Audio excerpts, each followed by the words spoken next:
And you know what? This is exactly what I get, because I just happen to pop a gummy before I go to bed, and the moment it starts hitting, this starts playing. Love Con Revenge. I just want you to look. He left me an almost $2 million in debt. I am less than a minute in right now. I have thoughts beyond thoughts, because this show, episode 1, mind you, just got here. This show is 6 episodes on Netflix.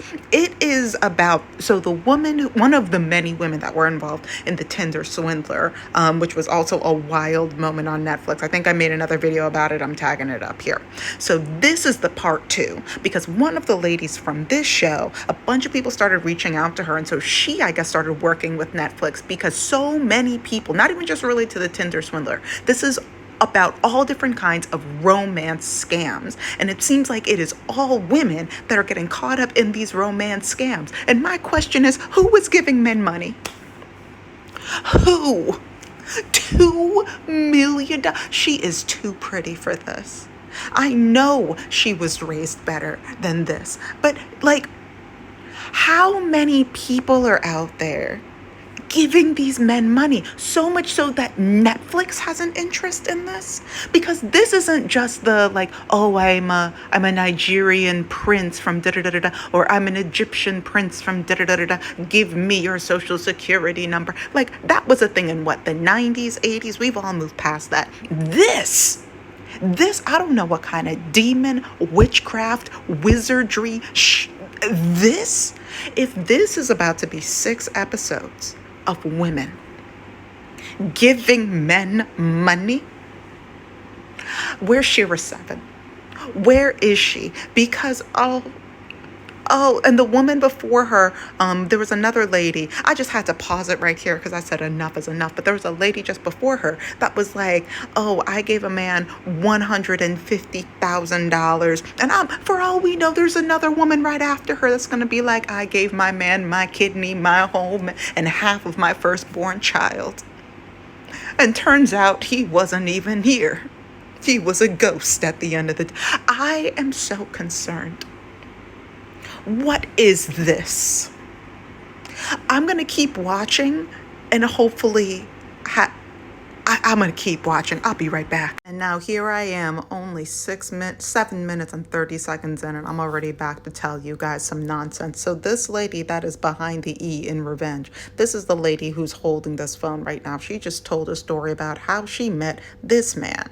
You don't need to see the rest of his face. Just imagine an incredibly average looking white man. But like, I don't know, like in his 60s or maybe the 30s for all I know. We're going to say that he's in his like 60s, maybe 50. I don't know. We're just, okay. So this lady right over here just told us for a good, like maybe 4 minutes or so about how she met this man. And there was such a disconnect between the way that she was talking about this versus what actually happened during their like first 2 dates, right? So she proceeded to share the facts of what she shared was an incredibly normal 2 dates.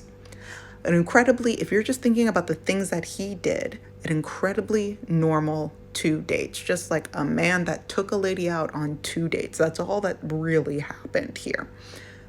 But so much is being told in the way that she shared this story. She shared this story. She remembered every detail. She remembered what she wore. She remembered what he wore. She remembered like nuances and details that I would have long since forgotten. And you could tell, first of all, she is divorced. She's been out of the dating space for like 10 years. She hopped back in, went straight to Facebook dating, yikes, and then met this guy pretty early on, right? She said, oh my God, he's so handsome. He's so this. She just looked up his name. And immediately went through his, like, she wanted to see like, oh, like, who is he online? What's his profession? What's all this stuff? Mind you, didn't even, at this point, not even a match, not even a like, just saw his picture, immediately started doing research. One, I'm like, oh no, where are your daughters? Like, they need to help you learn how to navigate this new hellscape that you are fishing in. Point 1. Point two, so she does all this research. She's already more head over heels than she probably wants to admit, just by the research that she has done with this man. So he already can't do any wrong. So then they eventually, I guess they meet, and she's describing all these details. I'm just like, this sounds super normal. He wants to meet up again, goes on a second date. She's like, oh my God. He kisses her at some point in the second date, and she's like head over heels, right? And she proceeds to show a picture of this guy talking about, oh, this was our first date. And the interviewer's like, oh, very pretty couple. Probably because earlier she was just like, oh my God, he's so hot, so hot. Like, he's 6'4", and like, he walks into a room and everybody like notices all this stuff. If this is even a drop of the energy that she had when she met this man, of course he was gonna scam her. Like, the amount of desperation and like pride that she had in him, the man who scammed her, even after all these years later, just like that amount of admiration and desperation for somebody who wants to do harm, who wants to take advantage of you in any, like, we're speaking financially here, right? But especially for people who want to take advantage of take advantage of you financially. That is just the greenest flag to them. Oh my God, I've barely scratched the surface, and this woman clearly is head over heels for me. Yeah, of course I'm gonna ask her for something. I have so much more to watch. This is still only episode 1.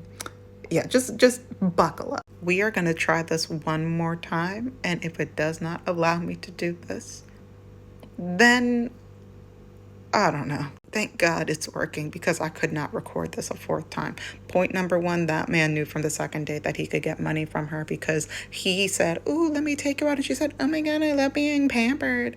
And then he put on the God ugliest fart colored nail polish on her feet. And she said, oh, like, I didn't really like it, and this is never a color that I would get. Obviously, it's the worst color anyone's ever seen. But that man said, oh my gosh, she thought that I was amazing by doing the bare minimum. He knew she was desperate by the end of date number 1. He knew that he could do whatever it is that he wanted to that woman, and she would co-sign it with a smile by the end of date number 2. Obviously, he's going to ask for money from you. 1.5 months into this relationship or whatever, he's love bombing the world out of her because she made it easy. And then 1.5 months in, he starts asking her for money. And she starts giving it to him. She gives him so much money that over the course of a year, she clears out her mortgage. She clears out her bank account. She clears out her retirement. She said, I gave him everything. She had to start asking for money to pay her own mortgage by the end of that year. And then on top of it, she said that she's grateful that she didn't have control of her daughter's bank accounts. Because when she ran out of money, he asked her, oh, can you just ask your daughter? Mind you, her daughter's a child. And she started crying because she was like, I'm grateful that I didn't have control over her bank account, because I don't know what I would have done. Which means she knows that she probably would have given that man her daughter's savings.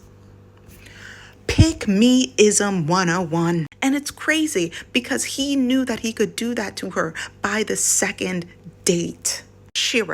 SheraSeven, this show is for you. This show requires your commentary. This is your documentary, basically. This is yours to comment upon. I will probably also be commenting upon it because it is absolutely insane. Also, whoever was in charge of her hair I need to physically fight you. I need to physically fight you. I should never see that much lace immediately upon my screen if I am not watching Tyler Perry. No, unless she is living the softest life. And maybe she's living the softest life and I just haven't seen it yet. But I am upset because how dare you do that hair and makeup? Like hair and makeup team. Okay, if you want more of my thoughts, just let me know in the comment section. But I finished the carrot, so I need to make more snacks. I'll talk to you later. Be safe out there.